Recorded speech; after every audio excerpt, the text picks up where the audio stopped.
एक घर के सामने एक लाल रंग की महंगी गाड़ी आके रुकती है। चमकीले गहने पहनकर कार में बैठी हुई थी सुशीला।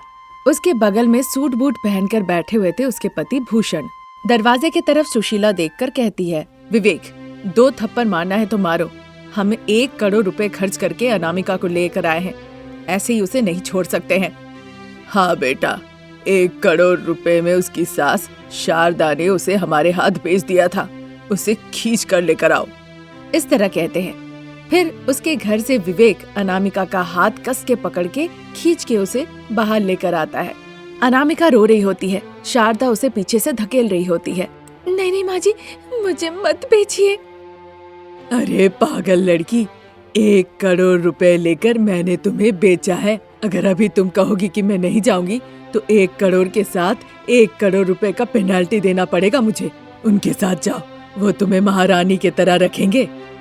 मैं नहीं जाऊंगी माँ जी, मुझे वहाँ महारानी जैसा नहीं रहना, मैं यहीं पे नौकरानी जैसा रहूंगी, मैं नहीं जाऊंगी।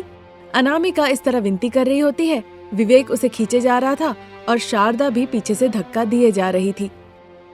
क्या विवेक, तुम उसे ठीक से खींच भी नहीं पा रहे हो, ताकत लगा के खींचो। शारदा की बातें सुन के विवेक को बड़ा गुस्सा आया। वो अपना दांत कटकटाने लगा। फिर पूरी ताकत लगा के अनामिका को खींचकर गाड़ी पे लाके बिठाया। ठीक उसी वक्त अनामिका के बच्चे हरीश और भव्या स्कूल से वापस आ रहे होते हैं। घर से थोड़ी ही दूर पे खड़े होकर वो देखते हैं कि उसकी माँ रो रही है। विवेक गुस्सा करते हुए जबरदस्ती अनामिका को गाड़ी में बैठाता है। फिर बड़े ही गुस्से से हरीश कहता है, अरे मेरी माँ को अभी छोड़ो। इतना कहकर वो अपना लंच बैग को वहीं पे फेंक कर भागते हुए अनामिका के पास आता है। लंबी लंबी सांसें लेकर भव्या चारों तरफ देखती है तो उसे एक पत्थर दिखता है। उस पत्थर को उठा के भव्या भी कार की तरफ भागने लगती है। विवेक जबरदस्ती अनामिका को गाड़ी में बैठा देता है। कार की तरफ भाग कर आया हरीश को शारदा जोरों से पकड़ लेती है। भव्या अपने हाथ से पत्थर जोर से गाड़ी की तरफ फेंकती है। विवेक अपनी गाड़ी स्टार्ट करता है। हरीश जल्दी से अपने स्मार्ट वॉच को कलाई से निकाल के विवेक की तरफ जोर से फेंकता है उसे मारने के लिए। वो स्मार्ट वॉच गाड़ी में जाके गिरता है। गाड़ी वहाँ से निकल जाती है। शारदा उन दोनों का हाथ पकड़ के उन्हें घर पे ले आती है। हरीश और भव्या गुस्से से शारदा को अनाप शनाप बोलते हैं। शारदा भी गुस्से से दोनों बच्चों को दे दनादन पीटती है। बच्चे रोने लगते हैं। शारदा जब मार मार के थक जाती है तब वो उन्हें छोड़ के अपने कमरे में चली जाती है। शारदा भूल गई थी कि उसका मोबाइल फोन नीचे ही पड़ा हुआ है। उस फोन को देखकर हरीश तुरंत अपने पिताजी रमेश को फोन लगाता है। रमेश बस में था। काम के सिलसिले से वो दूसरे शहर में गया हुआ था। हरीश रोते रोते पूरी कहानी बताता है। ये सुनकर रमेश बहुत परेशान हो जाता है। बच्चे, बिल्कुल डरो नहीं, मैं आ रहा हूँ ना, तुम्हारी माँ को कुछ नहीं होगा। वैसे तुम्हारे दादाजी कहाँ हैं? दादाजी घर पे नहीं है पिताजी, पता नहीं वो कहाँ गए हैं। ठीक है बेटा, तुम लोग डरो नहीं, मैं घर आ रहा हूँ, तुम्हारी माँ को कुछ नहीं होगा। ऐसा कह के रमेश फोन रख देता है। हरीश और भव्या दोनों रोने लगते हैं। रमेश जल्दी से अपने पिताजी को फोन लगाता है पर उनका फोन कनेक्ट नहीं होता। रमेश बहुत परेशान हो जाता है। बस आगे जाने लगती है। शारदा अपने कमरे में जाके देखती है पूरे बिस्तर पे पैसे ही पैसे हैं। ये देखकर शारदा बहुत खुश हो रही थी। तभी उनके पति प्रसाद गुस्से से आकर कहते हैं, शारदा, क्या जो सुन रहा हूँ वो सच है? जोर से चिल्लाइए मत, मैं बहरी नहीं हूँ। बच्चे हॉल में रो रहे हैं। अनामिका कहाँ गई है? आपको रोते रोते बच्चे ये नहीं बताए कि उसकी माँ कहाँ है, कहाँ चली गई है? हाँ, मतलब बच्चों ने जो कहा वो सच है। मुझे नहीं पता उन्होंने क्या कहा, पर जो मैं कह रही हूँ वो सच है। होश में कह रही हूँ, ध्यान से सुनना। जो पैसे मुझे चाहिए था, 1 करोड़ रुपए के लिए, मैंने अनामिका को बेच दिया। शारदा के इस तरह से कहने पे प्रसाद को और गुस्सा आता है। वो शारदा के गालों पे कस के एक थप्पड़ लगाते हैं। इस बात से शारदा को भी बड़ा गुस्सा आता है और वो हाथ उठाती है पलट के मारने के लिए। तभी, मारो शारदा, मारो, मारने के लिए तुमने हाथ उठाया था ना, मारो। आपको मार के मैं अपनी 1 करोड़ रुपए की जो खुशी है उसे बर्बाद नहीं करना चाहती। देखिए, आपको सब कुछ पता है कि मैं पैसों के लिए कितनी पागल हूँ। पैसों के लिए मैं कोई भी काम बिना झिझक के कर सकती हूँ। पैसों के लिए तुम इतना नीच काम कैसे कर सकती हो शारदा? अपमानजनक नहीं है, कुछ भी गंदा नहीं है। पैसों का जादू है, बस इतना ही है। अगर आप आए और कहे कि 25 लाख देंगे तुम अपने पति को बेच दो, मैं बेच दूंगी। छे, तुम कोई इंसान हो? तुम शैतान से लगता है इंसान बनी हो। इस तरह से कहने पे शारदा को प्रसाद अच्छे नहीं लगते। शारदा प्रसाद को धकेल के कमरे से बाहर निकाल देती है और उस कमरे को अंदर से बंद कर लेती है। प्रसाद दुखी होकर रो रहे बच्चों के पास आते हैं और उन्हें समझाने लगते हैं। बच्चे रो रही, माँ को कुछ नहीं होगा, हम तुम्हारी माँ को कैसे भी बचा लेंगे। मैंने बेटे को फोन किया था, फोन करके उसे पूरी बात बताई है, तुम लोग परेशान ना हो। मैंने भी फोन करके बताया, पिताजी लगता बस में है, वो घर आ ही रहे हैं। ये बातचीत चली रही थी, तब तक रमेश घर आता है। बच्चों को रोते देख वो बहुत परेशान हो जाता है। बेटा हरीश, क्या हुआ था? तुम्हारी माँ कहाँ गई? बेटा रमेश, तुम्हारी माँ बहू को 1 करोड़ रुपए के लालच में बेच दी है। ये सुनकर तो रमेश रोने लगता है। आपके जैसे ही था पिताजी, एक लंबा सा आदमी। माँ का हाथ पकड़ के जोर जबरदस्ती उन्हें कार में बैठाया। दादी ने मुझे पकड़ रखा था, नहीं तो मैं भी गाड़ी के अंदर घुस जाता कैसे भी। बच्चे, तुमने देखा था माँ किस तरफ गई है? देखा था दादाजी। चलो चलते हैं, अगर तुम लोग गाड़ी देखोगे तो पहचान लोगे। पहचान लेंगे दादाजी, लाल कार थी। अरे वैसे तो बहुत लाल गाड़ियां हैं, तुमने नंबर देखा था क्या?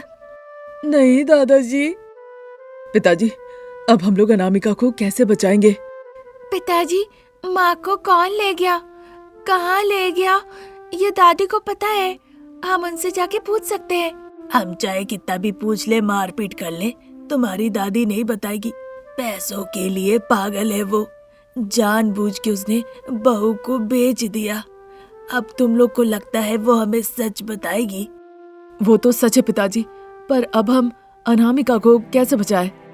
बेटा रमेश, देर ना करते हुए चलो पुलिस स्टेशन चलते हैं और कंप्लेन लिखवाते हैं। मैं भी वही सोच रहा हूँ पिताजी, चलिए चलते हैं। दादाजी ने जैसा कहा, नंबर देखा होता तो अच्छा होता। ना ही मैंने और ना ही बहन ने इस बात पे गौर किया, पर गुस्से की हालत में जो आदमी माँ को खींच के लेके जा रहा था उसको मारने के लिए मैंने अपने स्मार्ट वॉच फेंक के मारा था। वो आदमी तो वहाँ से बच निकला, पर घड़ी जाके गाड़ी के अंदर गिरी। हरीश की ये बात सुनकर रमेश का चेहरा मानो खिल उठता है। बेटा हरीश, हमें पता है तुम्हारी माँ कहाँ है, तुमने अपनी माँ को बचा लिया।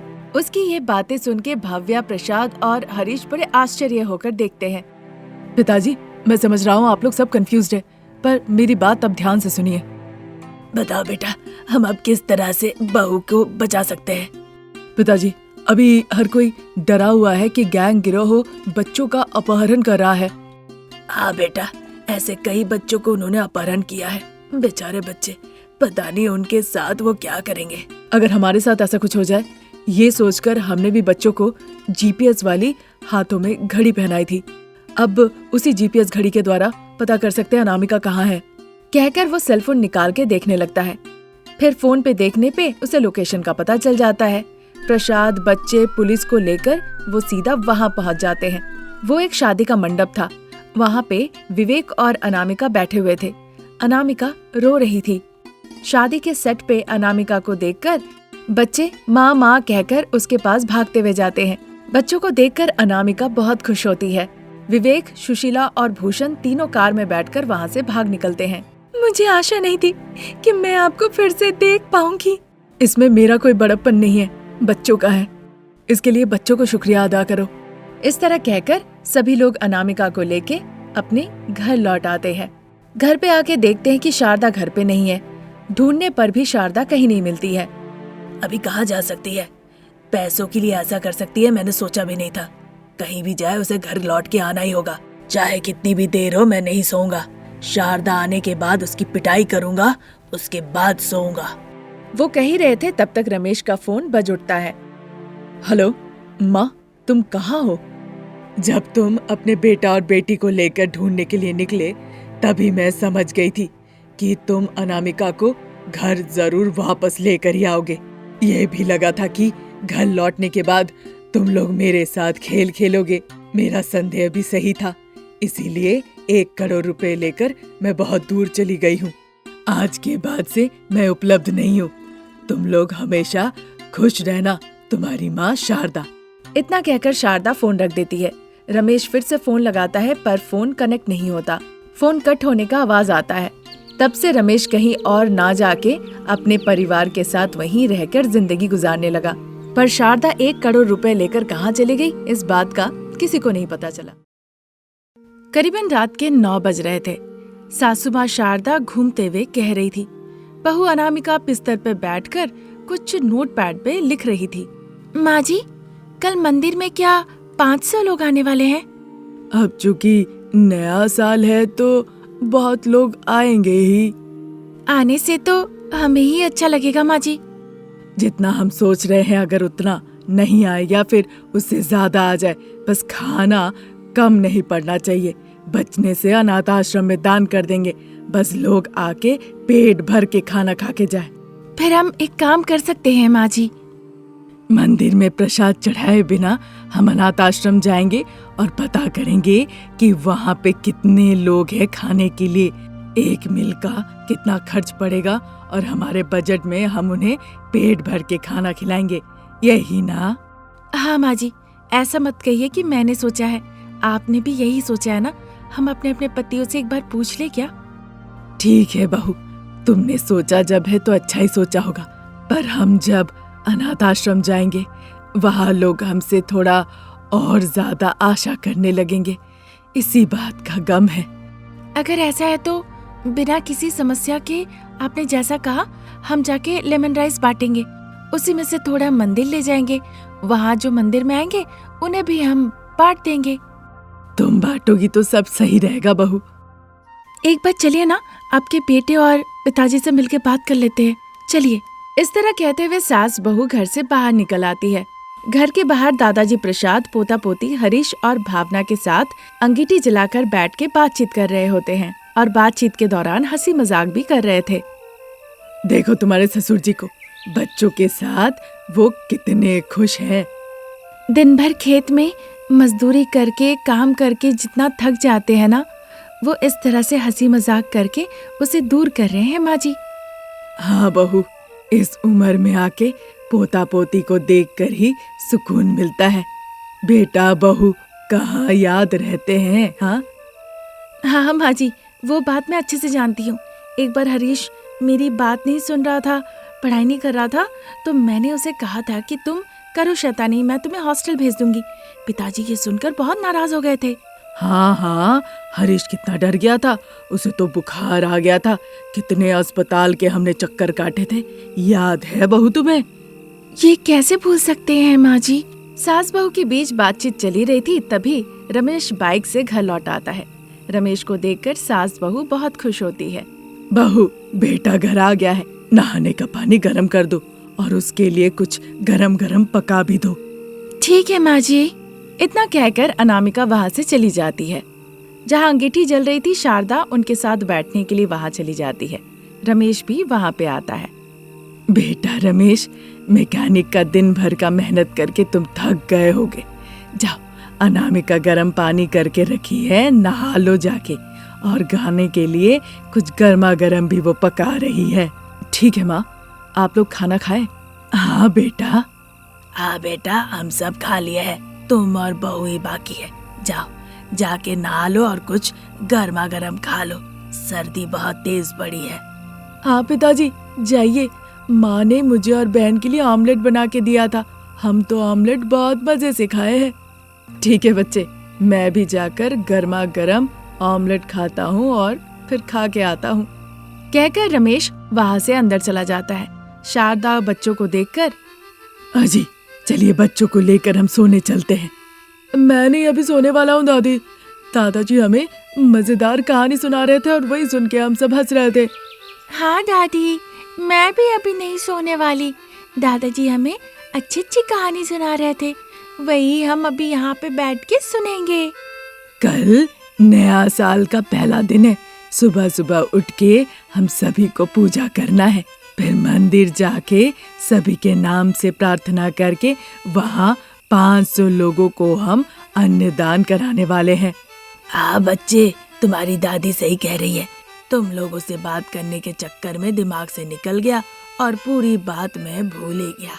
कल तो नया साल है, चलो चलो जल्दी सोते हैं। दादा, मैं आज आपके साथ सोऊंगा। दादाजी, मैं भी आज आपके साथ सोऊंगी, दादी के साथ नहीं सोऊंगी। ठीक है, तुम दोनों दादाजी के साथ ही सो। इतना कहकर शारदा मुंह घुमा लेती है। ये देखकर बच्चे और प्रसाद हंसने लगते हैं। दादाजी, दादी माँ, मेरे पास एक अच्छी तरकीब है। आज हम सब एक साथ सोएंगे, चलिए अंदर। इतना कहकर वो अंदर जाने लगते हैं। उधर किचन में रमेश बैठकर खाना खा रहा होता है। अनामिका गर्मा गर्म ऑमलेट बना के रमेश को देती है और जाके उसके बगल में बैठ जाती है। अनामिका, तुम भी खाना लेकर आओ, तुम भी खा लो ना। मैं खाऊंगी ना, पहले बताइए आम दाल कैसा है? बहुत अच्छा अनामिका, बहुत दिनों के बाद तुम्हारे हाथ का इतना अच्छा दाल खाया। रमेश और अनामिका इस तरह बातचीत करते हुए खाना खाते हैं। शारदा के कमरे में जाके जमीन पे भाव्या एक चटाई बिछाती है। अब हम सब एक साथ लेट के कहानियाँ सुन सकते हैं। बच्चों की ऐसी बातें सुन के शारदा प्रसाद बहुत खुश होते हैं। फिर बच्चों को साथ लेकर वो सो जाते हैं। अगले दिन सुबह के 5 बज रहे थे। अनामिका जल्दी से उठ के गर्म पानी के लिए हीटर ऑन कर देती है। सासू माँ शारदा नींद से उठ के अनामिका के पास जाती है। बहू, मैं गोबर ले आती हूँ। इस ठंड में माँ जी, मैं पहले ही रंग लेकर आई हूँ। अभी मैं पानी छिड़क के उस पे रंगोली बना देती हूँ।